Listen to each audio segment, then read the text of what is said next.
Bonjour, bienvenue dans ce 4e épisode d'Éclairage, le podcast de la FIEV qui décrypte les enjeux de la filière automobile. Sujet d'actualité en lien avec le Data Governance Act européen, l'accès aux données des véhicules est un enjeu stratégique pour les équipementiers et les constructeurs. La création et l'accès à ces nouvelles données permettent ainsi aux équipementiers de développer et d'offrir de nouveaux services aux constructeurs, gestionnaires de flotte, usagers ou gestionnaires d'infrastructures. Il devient donc légitime de se demander quels seront les impacts de ce développement de l'usage des données par les équipementiers et les constructeurs, ainsi que les perspectives qu'elles offrent d'un point de vue de l'innovation et des services proposés. Nous tenterons de répondre à ces questions avec Franz Cantarano, pilote du groupe de travail Accès aux données de la FIEV, business developer chez Continental Automotive, avec François Poilbou, Automotive Business Director chez Sagemcom, et avec Olivier Barré, Business Development Director Smart Products and Services chez ZF Group. Bonjour messieurs et merci d'être avec nous. Bonjour. Monsieur Poilbou, commençons avec votre témoignage. Pouvez-vous nous expliquer en quoi l'accès aux données ouvre des perspectives de développement pour la mobilité d'aujourd'hui ? L'accès à la data, c'est un enjeu vraiment important puisque ça offre des possibilités de développement de services connectés qui peuvent être soit centrés sur le propriétaire ou le conducteur, soit centrés sur les infrastructures et les collectivités locales. On peut avoir par exemple trois applications majeures, trois niveaux d'application. En premier lieu pour le conducteur lui-même, parce que grâce aux données remontées et aux algorithmes implémentés dans le cloud, le conducteur va pouvoir bénéficier de conseils pour conduire de manière plus sûre et plus économe en carburant. Donc on va améliorer la sécurité et l'écologie. En second lieu, on peut aussi apporter des applications aux gestionnaires de flotte ou aux entreprises qui gèrent des larges flottes de véhicules comme les loueurs par exemple. Il est possible d'optimiser les coûts de leur flotte en connaissant l'emplacement exact en temps réel et les styles de conduite de chaque véhicule d'une flotte ou de détecter des accidents. On peut optimiser donc par exemple les cycles de livraison, coacher les conducteurs pour qu'eux aussi ils aient une conduite plus sûre, plus économe et qui donne une meilleure image à l'entreprise pour laquelle ils conduisent. Et en troisième lieu, il y a les collectivités locales. La donnée créée par les véhicules pourrait permettre d'anticiper et de mieux gérer les flux de circulation, de mieux entretenir la chaussée. Par exemple, si on sait quand, où, comment les gens se déplacent, on peut peut-être adapter le cycle des feux en conséquence. On peut également utiliser les vidéos qui sont prises ou les images qui sont prises par les caméras des véhicules pour détecter des nids de poules ou des irrégularités sur la chaussée, une plaque de verglas ou des choses comme ça. Donc effectivement, on voit qu'il y a vraiment beaucoup de services possibles avec cette donnée pour améliorer globalement la conduite, la sécurité routière, etc. Aujourd'hui, existe-t-il des freins dans le développement de nouveaux services et de nouvelles innovations liées aux données ? Ils sont nombreux, mais il y en a surtout un qui va être lié au coût de la création, du transport et du stockage de cette donnée. C'est le constructeur qui va supporter des coûts pour mettre un produit électronique qui va pouvoir créer la donnée, pour payer l'abonnement téléphonique qui va permettre de remonter les données vers le serveur, et puis également pour stocker cette donnée et puis la traiter dans les serveurs, dans le cloud, comme on dit. Jusqu'à maintenant, ce coût est principalement porté par le constructeur. Et donc, il doit trouver un moyen d'en tirer des bénéfices et d'avoir son retour sur investissement. Aujourd'hui, on ne sait pas encore exactement qui va supporter le coût final de la donnée dans la chaîne de valeur. Il y a l'équipementier qui la produit. Et par exemple, il va envoyer un message au véhicule en disant « J'ai déclenché l'ABS, je suis en train de faire un freinage brutal ». Le constructeur va récupérer cette donnée, enfin le véhicule va récupérer cette donnée et l'envoyer vers un serveur, la stocker, l'analyser pour vérifier que c'est effectivement un vrai freinage d'urgence. Et il pourrait la transmettre à tous les véhicules suiveurs pour les alerter et éviter un gros carambolage. Mais aujourd'hui, combien vaut cette donnée ? C'est pas évident. Et qui serait prêt à la payer ? C'est pas évident. Si on regarde nous-mêmes en tant que conducteur lambda, qui serait prêt vraiment à prendre un abonnement supplémentaire avec son véhicule pour pouvoir être alerté en cas de freinage brutal d'un véhicule qui vous précède ? Je ne suis pas sûr que beaucoup de conducteurs ou de propriétaires de véhicules seraient prêts à payer en plus pour cela. Et puis, en plus de ça, il y a des coûts que le constructeur va devoir supporter pour être conforme à la loi. La loi va pouvoir lui imposer de fournir des datas aux collectivités pour mieux analyser les flux, pour gérer des interventions en cas d'accident, ou même pour prévenir des accidents, ou pour améliorer la cartographie de l'infrastructure routière. Les collectivités territoriales, elles n'ont peut-être pas les moyens de payer toutes ces données à tous les constructeurs et à tous les conducteurs de France et de Navarre. Donc il y a un vrai risque pour le constructeur qui ne puisse pas retrouver un retour sur investissement pour cette donnée qu'il met à disposition des collectivités. Et donc il va aller augmenter et rendre la donnée commerciale encore plus chère à ceux qui veulent créer des nouveaux services innovants pour les utilisateurs finaux. Monsieur Cantarano, nous venons de voir qu'un accès ouvert et généralisé aux données véhiculaires permettrait de libérer le potentiel d'innovation de l'ensemble des acteurs de la filière. Mais l'ensemble du business model reste encore à construire. La FIEV anime un groupe de travail dédié à ce sujet à fort enjeu et a mis en lumière un nouveau business model. Pouvez-vous nous en parler ? Le groupe de travail s'est formé à la FIEV à l'occasion de la rédaction d'un décret sur l'article 32 de la loi d'orientation sur des mobilités sous l'égide de la DGITM. Ce décret qui avait dans ce champ réglementaire des impacts assez vastes, mais elle a ensuite été renvoyée au niveau européen, mais on a quand même continué à poursuivre nos réflexions et nos travaux pour pouvoir y contribuer. Alors c'est un texte qui abordait à la fois les enjeux techniques et économiques de l'accès aux données véhiculaires, et nous souhaitions bien sûr contribuer à ces réflexions et avons commencé par détourer un périmètre. Alors, en fait, sur la partie technique et économique, force est de constater que sur la partie technique, il y a déjà énormément de groupes qui travaillent, qui réfléchissent, qui produisent au niveau français, mais aussi européen, sur ce volet technologique. On n'avait pas envie de former un énième groupe qui s'intéresserait à ce sujet. On trouvait plus intéressant de se pencher sur le deuxième volet, sur lequel finalement peu travaillent, qui est le volet économique. Alors, quand on est équipementier, en fait, on est à la fois producteur et consommateur de données. On est producteur dans le véhicule, on est consommateur dans le véhicule aussi, mais on est aussi consommateur et producteur dans le cloud. On traite, on apporte de la valeur ajoutée et on crée aussi à la base. Donc, c'est un sujet, l'accès aux données véhiculaires, qui est très important pour nous. Et on s'est finalement très vite rendu compte que l'absence d'un modèle économique constituait finalement des incertitudes dans la chaîne de valeur et que ces incertitudes constituent à leur tour des freins à l'innovation et à l'émergence de nouveaux services à valeur ajoutée, dont parlait François à l'instant, et plus généralement à l'émergence d'une véritable économie de la donnée au sens large du terme. Donc on s'est penché sur ce volet économique de la donnée, une économie dans laquelle on retrouve différentes composantes. Il y a beaucoup d'investissements qui sont faits, tant par les OEM que par les équipementiers, bien sûr.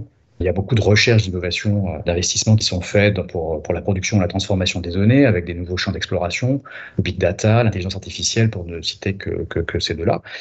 Il y a aussi des composantes de coûts très importants pour la production, transport, stockage, transformation, la mise à disposition. François en parlait aussi à l'instant, qui sont finalement des coûts et des investissements qui sont au global logés à différents endroits de la chaîne de valeur auprès d'acteurs économiques assez différents et avec des retours économiques qui sont assez difficiles à formaliser à chaque étape. Alors même qu'on ne sait pas encore à quoi ces données vont servir. Et parfois, des données peuvent servir même à plusieurs services. Et on ne saura qu'in fine quelle valeur sera créée pour ces différents services. Donc voilà, beaucoup d'incertitudes. Ça nous a fait penser à un modèle économique qui existe dans l'industrie musicale vis-à-vis des radios commerciales, dans laquelle on retrouve beaucoup d'acteurs différents qui créent de la musique. Il y a des auteurs, des compositeurs, des interprètes, des éditeurs, des labels, des maisons de disques, qui tous ensemble finalement créent de la musique enregistrée et la mettent à disposition pour une utilisation par des radios commerciales. Du côté musical et de la musique, pour des données véhiculaires, seraient des données. Les radios commerciales étant dans l'analogie nos futurs opérateurs de services finalement.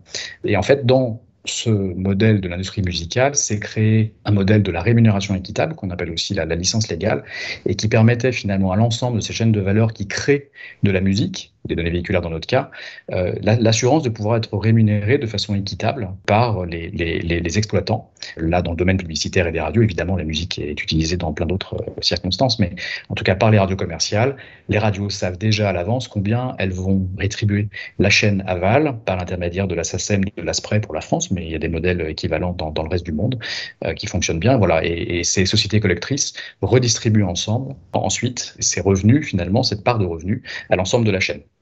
Alors, on trouvait que ce serait un modèle qui pourrait, du coup, très bien s'appliquer pour lever ces incertitudes et créer un modèle économique clair, transparent, qui puisse convenir à tout le monde et pas donner une assurance sur la rémunération de chacun des acteurs dans ce qui sera fait des données qui auront été produites et mises à disposition.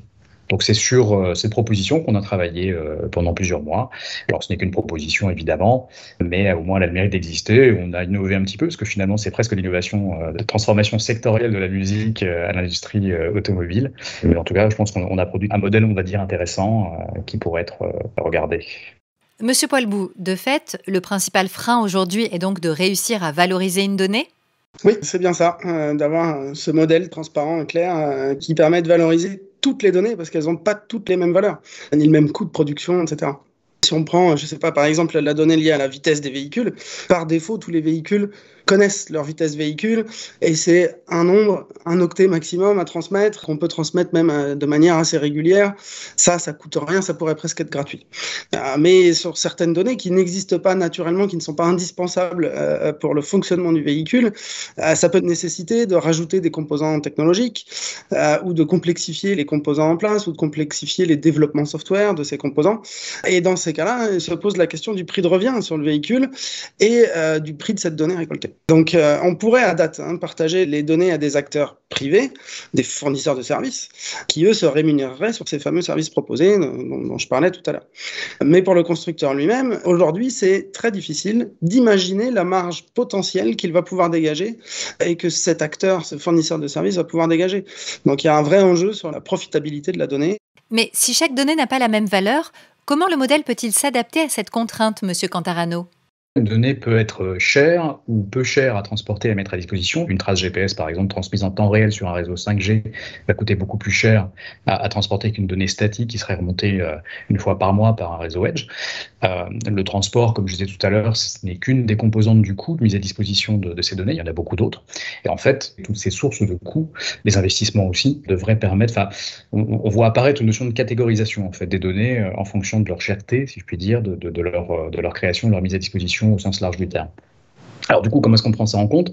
C'est une question qui est finalement assez technique, que nous avons portée en fait à la SIA, qui apporte elle-même une expertise aux réflexions du CSTA 31 de la PFA, qui s'intéresse à la donnée sur l'angle technique, et pour savoir, voilà, est-ce qu'on peut catégoriser les données, et si oui, comment? Et en fait, ce serait une brique intéressante pour compléter l'angle économique que je décrivais tout à l'heure. Si on avait une catégorisation des données, on pourrait gérer en fait le retour économique de la chaîne aval aux ayants droit dans un modèle qui permettrait d'être affiné par cette catégorisation des données. Alors, les use cases n'existent pas encore, mais ça pose les briques d'un modèle standard qui financerait les innovations, qui seraient liées à la mise à disposition de données chères, en amorçant ainsi la pompe, si je puis dire, et le partage de la valeur à tous les acteurs qui ont contribué à leur création et leur mise à disposition. En somme, il y a donc tout un enjeu de partenariat entre les constructeurs et les équipementiers. Monsieur Barré, pouvez-vous nous dire comment ZF collabore avec ses clients dans la récolte et l'optimisation de données? Quel en est l'enjeu? Tout d'abord, le portefeuille de produits des différents équipementiers, dont ZF, qui va des systèmes ADAS à l'électrification en passant par les éléments châssis et sécurité passive, offre une base de travail extrêmement intéressante pour les constructeurs. En effet, chacun des composants des Tier 1, sous-systèmes ou systèmes, sont considérés dès leur conception comme une source potentielle de création de valeur sans équivalent dans l'industrie. Pour cela, nous avons adapté notre approche classique, bottom-up, où on part d'une nomenclature pour définir un prix de vente, pour une approche descendante, top-bottom, totalement centrée sur l'utilisateur et la valorisation du service proposé pour chaque client. L'enjeu est donc pour le constructeur et l'équipementier, ensemble, de définir la valeur perçue pour chaque service connecté, non pas pour un client, mais pour l'ensemble des acteurs de mobilité dans son ensemble, à savoir les gestionnaires de flotte, les collectivités, les assurances, qui sont concernés par cette approche. Pouvez-vous nous détailler la conception de ces nouveaux produits? Comment collaborez-vous avec les constructeurs? Avant tout, on identifie un cas d'usage que l'on présente au constructeur dans la mesure où celui-ci prend racine à partir d'un set de données qui devra être émis par le véhicule. Ce qui est nouveau par rapport à un développement classique, c'est qu'un service connecté, c'est une approche holistique qui implique le produit, l'architecture électrique et électronique, la connectivité embarquée et la connectivité débarquée, ainsi que le planning associé.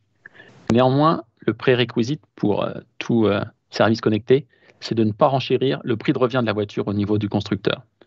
Et je dirais, au-delà de l'aspect de coordination des différents départements chez les constructeurs, qui nécessite, je dirais, pour un Key Success Factor, un Digital Business Owner chez le client, l'enjeu principal pour accélérer, fluidifier l'émergence de ce service innovant, et là, ce fut l'objet de nos travaux à la FIEV, et de définir un partage de valeur équitable, clair et transparent pour l'ensemble de la chaîne de valeur. L'émergence de ces nouveaux produits ne crée-t-elle pas de nouveaux dangers? Quand on parle de données, on parle également de protection des données. Comment ZF se prémunit face à ces risques?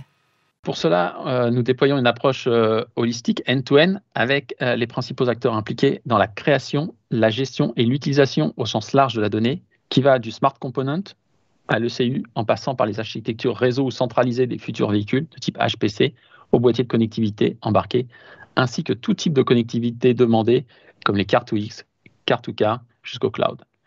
Il s'agit donc d'assurer la sécurisation de communication dans le véhicule, donc au niveau du véhicule, avec des firewalls CAN, une séparation des différents réseaux Ethernet, plateforme ECU, de sécuriser la communication externe et enfin de sécuriser l'infrastructure cloud dans lequel vous retrouverez l'ensemble des services cloud computing.